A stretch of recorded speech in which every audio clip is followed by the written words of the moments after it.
Thank Sunil you ji, sir. मैं कुछ कहना चाहता हूँ। जी स्पेशली सर। मुझे काफ़ी सारे लोगों ने बैंक्स के रिलेटेड सवाल पूछे हैं, तो मैं आज एक बैंक के रिलेटेड कुछ चीज़ें मैं क्लियर करना चाहता हूँ। दोस्तों, देखिए, इंडिया में 3 तरह के बैंक्स हैं जो आप यूटिलाइज़ कर सकते हैं आपके पेमेंट विथड्रॉल के लिए। अभी काफ़ी सारे बैंक जो नेशनलाइज़ बैंक है, अभी गवर्नमेंट ने काफ़ी सारे बैंक्स को मर्ज कर दिया है। तो मैं आपको एक बेसिक लिस्ट देता हूँ बैंक्स का, जिसको नेशनलाइज़ बैंक में कंसिडर किया जाता है। तो उसमें से पहला है State Bank of India, no doubt. Bank of Baroda, Bank of India, Bank of Maharashtra, Canara Bank, Central Bank of India, Indian Bank, Indian Overseas Bank, Punjab and Sind Bank, Punjab National Bank, UCO Bank and Union Bank of India. ये सारे जितने भी banks मैंने अभी जिनके नाम कहे, ये सारे नेशनलाइज बैंक्स में आते हैं। ओके। अब दूसरी आती है जिनको बोलते हैं प्राइवेट बैंक्स। अब प्राइवेट बैंक्स के अगर हम नाम देखेंगे तो है Axis bank, Bandhan bank, CSB bank, City Union bank, DCB bank, Dhanlaxmi bank, federal bank, HDFC bank, ICICI bank, IDBI bank, IDFC bank, industrial bank, JNK bank, Karnataka bank, Karur Vysya bank, Kotak Mahindra bank, Nainital bank, RBL bank, south Indian bank, Tamil Nadu mercantile bank और yes bank. ये सारे जितने भी bank, ये नाम जो दिए मैंने, ये सारे प्राइवेट सेक्टर में आते हैं। ठीक है। अब आती है तीसरी कैटेगरी। अब तीसरी कैटेगरी क्या है, तो वो है इंटरनेशनल बैंक्स। और इंटरनेशनल बैंक्स में कुछ नाम अगर मैं दूं तो पहला है सिटी बैंक है, दूसरा है एचएसबीसी इंडिया बैंक, तीसरा है डुएश बैंक, उसके बाद है रॉयल बैंक ऑफ स्कॉटलैंड, उसके बाद है डीबीएस बैंक, उसके बाद है Barclays bank, bank of America, bank of Bahrain and Kuwait, Doha bank. ऐसे काफी सारे बैंक्स हैं जो इंटरनेशनल बैंक्स हैं। आप इन तीनों में से किसी भी इसमें अकाउंट है आपका, अगर नहीं है तो आप खोल लीजिए इन तीनों में से कोई भी सेक्टर में, आइदर वो इंडिया के नेशनलाइज बैंक में, प्राइवेट सेक्टर बैंक्स में, या फिर इंटरनेशनल बैंक्स में, जो मल्टीनेशनल्स भी होता है, इंटरनेशनल बैंक्स, उन पे आप तीनों में से किसी भी सेक्टर्स के बैंक में आप अकाउंट खोल सकते हैं, क्योंकि ये ही 3 सेक्टर्स के बैंक है जो आपको एक वैलिड स्विफ्ट कोड प्रोवाइड कर सकता है। आपके जितने भी ग्रामीण लेवल के बैंक है, डिस्ट्रिक्ट लेवल के बैंक है, वो आपको ये फैसिलिटी बिल्कुल भी नहीं देती। तो इसके लिए आपको ये मेक श्योर करना पड़ेगा आपका अकाउंट इन्हीं में से कोई भी बैंक में होना चाहिए। और कुछ लोगों ने मुझे सवाल पूछा कि जॉइंट अकाउंट चलेगा क्या? यस, बिल्कुल चलेगा, डेफिनेटली चलेगा। लेकिन मैं इतना कहूंगा, देखिए, अगर आप टैक्स लाइबिलिटी अगर आप बाइफरकेट करना चाहते हैं, ओके, तो मेरा सजेशन और मेरा ओपिनियन है, क्योंकि मैं फाइनेंस सेक्टर में काम कर चुका हूं, तो मैं ऐसे सिचुएशन में लोगों को इतना ही कहूंगा कि आप इंडिविजुअल अकाउंट्स बनाइए। और अभी तो एक सबसे अच्छा एडवांटेज है कि अगर आपको बहुत सारे काफी सारे बैंक्स हैं, आपको एक फैसिलिटी देती है, आप खुद के नाम पर करंट अकाउंट खोल सकते हैं। ओके, अगर जो भी आपका नाम हो उस नाम पर आप करंट अकाउंट खोल सकते हैं और उसमें भी आप पैसा ले सकते हो। ओके, तो ये एक एडवांटेज आप ले सकते हो, जिसके माध्यम से आप एक्सपेंसेस दिखाकर काफी सारा टैक्स भी बचा सकते हो। और वो आपका जो भी सीए होगा, आप उससे बात कीजिए इसके बारे में, वो आपको बता देगा डिटेल में। तो हो सके तो ज्यादा से ज्यादा इंडिविजुअल बैंक अकाउंट्स ही रखिए, ताकि आपको टैक्स लाइबिलिटी कल की तारीख में मैनेज करने आ सके और वो हिसाब से आप डिडक्शंस दिखा सके। वो एक सबसे बड़ा एडवांटेज होता है अगर आप इंडिविजुअल अकाउंट रखते हो तो।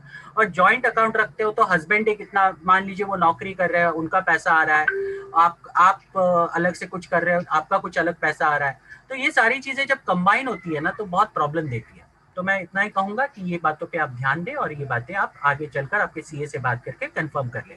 लेकिन इन तीनों में से कोई भी आपके बैंक्स होने चाहिए, कोई भी ग्रामीण बैंक या डिस्ट्रिक्ट लेवल बैंक बिल्कुल नहीं चलने वाले। ओके, इसका आप ध्यान रखिए। और आइंदा प्लीज ये सवाल मत पूछिए, क्योंकि हम बार बार बोल बोल के थक गए, लेकिन आप लोग इन चीजों को वापस वापस पूछते हैं। Thank you. Thank you sir. एक क्वेश्चन सर जाकिर हुसैन जी का है कि मैंने एक डाउनलाइन से पेपाल से पेमेंट किया था पर्सनल वेरिफिकेशन के लिए 1 मंथ पहले, अभी तक कोई रिस्पांस नहीं मिला, प्लीज हेल्प। पेपाल से किया था सर पेमेंट। पेपाल से किए थे तो उनको बोलिएगा, पेपाल से तो पहले परमिशन नहीं था। अगर फिर भी किया है तो पेमेंट डिटेल टेलीग्राम आईडी पे भेज देंगे, हम उनका आगे मैसेज फॉरवर्ड कर देंगे। Thank you.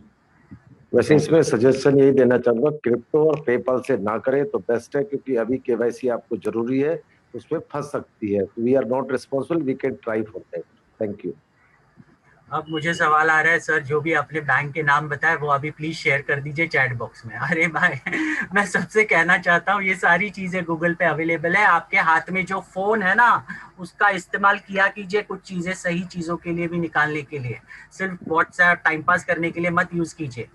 गूगल पे सारी इंफॉर्मेशन अवेलेबल है। आप अगर नेशनलाइज बैंक लिस्ट, आप अगर इंटरनेशनल बैंक लिस्ट, या फिर आप अगर प्राइवेट बैंक लिस्ट चाहते हो तो ये कीवर्ड्स हैं, इनको डालिए, आपको सारी की सारी लिस्ट आपको सामने सामने मिल जाएगी। उनमें से कोई भी बैंक आपके नज़दीक में जो भी होगा आप वहाँ पर जाकर जा सकते हैं। जो भी अकाउंट खोलने की फॉर्मेलिटी है वो कंप्लीट कीजिए और बैंक अकाउंट खोल के रेडी रहिए। ओके। और जहाँ तक बैंक जो स्विफ्ट कोड्स का सवाल है, आप गूगल पे टाइप करोगे स्विफ्ट कोड्स, आप स्विफ्ट कोड के साथ साथ आपका बैंक का नाम और उसके बाद बैंक का जो ये होगा आपका एड्रेस या फिर ब्रांच का नाम, ओके, वो आप टाइप कीजिए, आपको पूरा का पूरा स्विफ्ट कोड आ जाएगा। आपको उसके लिए अगेन बैंक में जाने की जरूरत नहीं पड़ेगी। ओके। काफी सारे लोग बैंक में जाते हैं और वापस परेशान होते हैं। बहुत सारे ऐसे लोग हैं जो छोटे छोटे गांव में रहते हैं, इवन दो एसबीआई के ब्रांचेस वहां पर है, लेकिन वो लोगों को ये पता नहीं है कि स्विफ्ट कोड होता क्या है। तो थोड़ी सी चीजें अलग लेवल की है तो वो नहीं समझ पाएंगे। तो आपको कहीं जाने की जरूरत नहीं है, आप बस आपका बैंक का नाम और ब्रांच कोड टाइप कीजिए, ब्रांच का नाम, आपको एग्जैक्ट स्विफ्ट कोड वो गूगल बता देगा कहाँ पे है, कौन सा यूटिलाइज करना है। इसके लिए आपको बार बार वही चीज पूछने की जरूरत नहीं है। ठीक है। और अभी काफी सारे लोग सवाल पूछ रहे हैं कि मैंने तो रजिस्टर कर लिया ई वेबसाइट पे लेकिन मेरे डाउनलाइन नहीं कर पा रहे। तो मैं उन लोगों को ये बता दूं, अगर आप में आपके बहुत सारे डाउनलाइन ऐसे जो रजिस्टर नहीं कर पा रहे हैं तो कहीं ना कहीं वो गलती कर रहे हैं, 100% श्योर है। मैं आप सबसे रिक्वेस्ट करूंगा, देखिए हमने कल और परसों तो दोनों सेशन में 5 और 8 बजे वाले सेशन में और कल वाले इसमें भी 5 बजे वाले सेशन में हमने डिटेल में कवर किया है कि रजिस्ट्रेशन कैसे करना है। उन वीडियोस को देखिए और तब तक देखिए जब तक आप उसे सक्सेसफुली रजिस्टर करने की प्रक्रिया को समझ नहीं पाते। और पूरा देखने के बाद आप एक बार सीख लोगे, उसके बाद आपके डाउनलाइन को सिखाइए। कोई बड़ी बात नहीं है, कोई रॉकेट साइंस नहीं है आपको सीखने के लिए, बहुत सिंपल तरीका। और अगर ये सिंपल तरीका आप सीख नहीं पाए ना दोस्तों, तो आगे आने वाली बहुत सारी चीजें वो भी आप बिल्कुल कर नहीं पाएंगे। इस कंपनी में आप पैसा बिल्कुल नहीं कमाओगे, बिल्कुल नहीं कमाओगे। लिख लीजिए आप, ये बिल्कुल आपके बस की बात नहीं होगी अगर ये बेसिक चीजें नहीं कर पाओगे। जैसे 4 चीजें तो लिखनी है बाय डिफॉल्ट। कंपनी ने मैक्सिमम जैसे ही आप लॉगिन करते हो नए वेबसाइट पे, आपका जो बेसिक डिटेल्स है वो तो बाय डिफॉल्ट आ जाता है। आपको लिखना क्या है, एज लिखना है, उसके बाद सिटी लिखना है, कंट्री लिखना है। और इतनी बेसिक चीजें आप अगर लिखने के लिए सर नहीं हो रहा है हमसे और चॉइस सिलेक्शन नहीं हो रहा है, तो आगे तो बहुत सारी चीजें आने वाली है जिसको समझने के लिए पता नहीं आप क्या क्या करोगे और कितने बहाने दोगे। तो ये कोई आपके लिए नहीं करने वाला है, आपको खुद को ही करना पड़ेगा और उसके लिए आपको खुद को ही सीखना पड़ेगा। तो इसके लिए उन इसमें धनंजय जी मैं एक बात और कहूंगा, इन्होंने ये कहा था कि मैंने अपना तो जो है रजिस्ट्रेशन कर लिया है, मेरी डाउनलाइन नहीं कर पा रही है। तो मैं इनसे ये पूछना चाहूंगा कि आप किसी मर्ज की दवा हैं कि नहीं है? आपने अपना कर लिया है तो इसका मतलब है कि आपको तरीका पता है। अगर आपको तरीका पता है तो आप अपनी डाउनलाइन की क्यों नहीं मदद कर रहे हैं? ये तो सवाल उल्टा मैं आप ही से पूछूंगा।